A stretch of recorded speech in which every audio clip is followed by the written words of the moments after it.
ধার এই অসময় আমার কি আসলো? আরে সোনালি, তুমি কেন আমার বাসায়?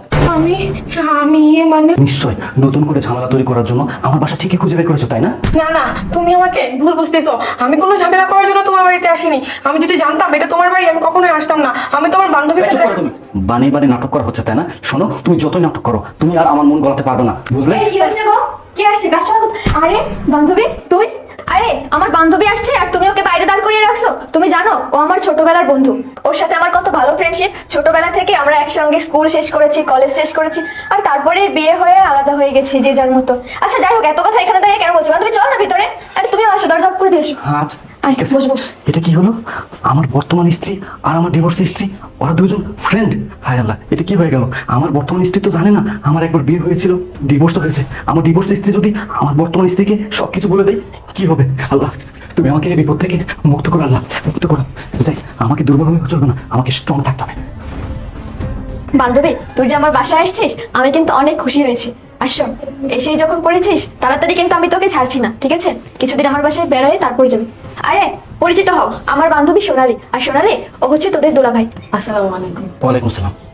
আচ্ছা শোনো, তোমরা দুজনে একটু বসে কথা বলো, আমি তোমাদের জন্য একটু নাস্তা নিয়ে আসি, ঠিক আছে? বান্ধবী একটু কথা বলবো তোমার সঙ্গে। আচ্ছা, তুই তাড়াতাড়ি আসিস। আচ্ছা ঠিক আছে।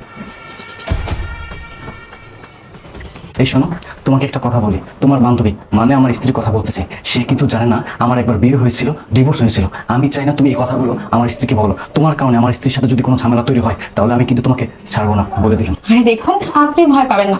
আমি আপনার স্ত্রীকে মানে আমার বান্ধবীকে কোনো কিছুই বলবো না যে আপনি আগে আমাকে বিয়ে করেছেন।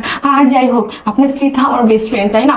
আমি কি করে আমার বেস্ট ফ্রেন্ডের সংসার ভাঙতে পারি বলুন? আপনার সাথে তো আমার অনেক আগে ডিভোর্স হয়ে গেছে। হ্যাঁ, না বললেই ভালো। যাই হোক, তোমাকে দেখে মনে হচ্ছে আমাকে ডিভোর্স দেওয়ার পর তুমি অনেক ভালোই আছো, আনন্দে আছো, তাই না?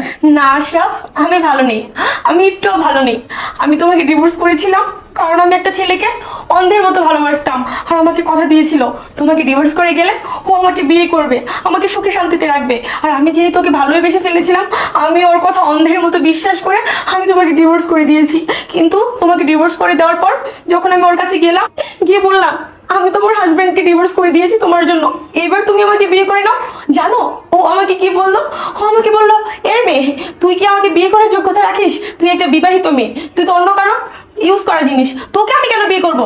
আমি চাইলে খুব ভালো একটা মেয়ে দেখে বিয়ে করতে পারি। আর এতদিন তো তোকে আমি আমার ভোগের দাসী বানিয়ে ইউজ করেছি। এই তুই কি করে ভাববে তোকে আমি বিয়ে করবো? তুমি জানো সব এই কথা শোনার পর আমার পায়ের তলা থেকে মাটি সরে গেছে। আমি আমি আর এগুলি সহ্য করতে পারতেছিলাম না। আমি ভেবেছিলাম আমি মরে যাব, কিন্তু ভাবলাম যে না, আমি খুব অন্যায় করেছি। আর এখন যদি আমি মরে যাই তাহলে আমি উপরওয়ালার কাছে কি জবাব দিব বলো? তারপর যখন আমি আমার বাড়িতে গেলাম আর আমার বাবাকে সবকিছু খুলে বললাম যে বাবা, আমি তোমার পছন্দ করার ছেলে মানে তোমাকে আশরাফকে আমি ডিভোর্স করে দিয়েছি। বাবা এইসব কথা শুনতে পেরে বাবা হার্ট অ্যাটাক করলো। বাবা এরকম অসুস্থ হয়ে পড়লো যে বাবা আমাকে বললো যে তোর মুখ দেখলে আমার যেন মৃত্যু হয়।